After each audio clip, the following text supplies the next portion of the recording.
Internet বন্ধ থাকাকালীন তথ্য প্রযুক্তি খাতের সংকট সহ অনাকাঙ্ক্ষিত ঘটনার জন্য দেশের তরুণদের কাছে দুঃখ প্রকাশ করেছেন ডাক, টেলিযোগাযোগ ও তথ্য প্রযুক্তি প্রতিমন্ত্রী জুনায়েদ আহমেদ পলক। পাশাপাশি তিনি এই খাতের ভাবমূর্তি সহ সংকট কাটিয়ে উঠতে প্রশিক্ষণ, ইন্টার্নশিপ, মেন্টরশিপ এবং অর্থনৈতিক বিভিন্ন প্রণোদনার ঘোষণা দিয়েছেন।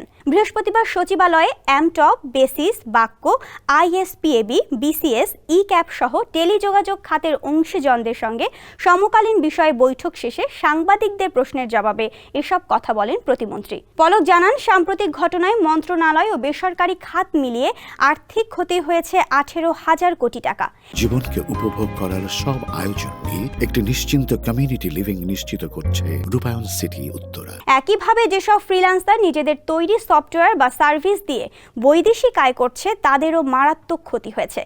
আইসিটি প্রতিমন্ত্রী বলেন, তরুণদের মেধা ও প্রযুক্তির শক্তিকে কাজে লাগিয়ে 2041 সাল নাগাদ বাংলাদেশকে একটি প্রগতিশীল উন্নত দেশে পরিণত করতে চায় সরকার। এজন্য সংকটকালীন অভিজ্ঞতা কাজে লাগাতে এবং বাংলাদেশে ইন্টারনেট যাতে সম্পূর্ণ ব্যাহত না হয় তার জন্য ব্যবসায়িক নেতাদের পরামর্শ নেওয়া হয়েছে। এছাড়া কিভাবে ব্যবসা বিনিয়োগ পরিকল্পনা নেওয়া যায়, কিভাবে জরুরি ইন্টারনেট নেটওয়ার্ক কন্টিনিউটি প্রোটোকল তৈরি করা যায় এবং কিভাবে ব্যবসায়িক ক্ষতি কাটিয়ে ওঠা যায় তা নিয়ে বৈঠকে আলোচনা হয়।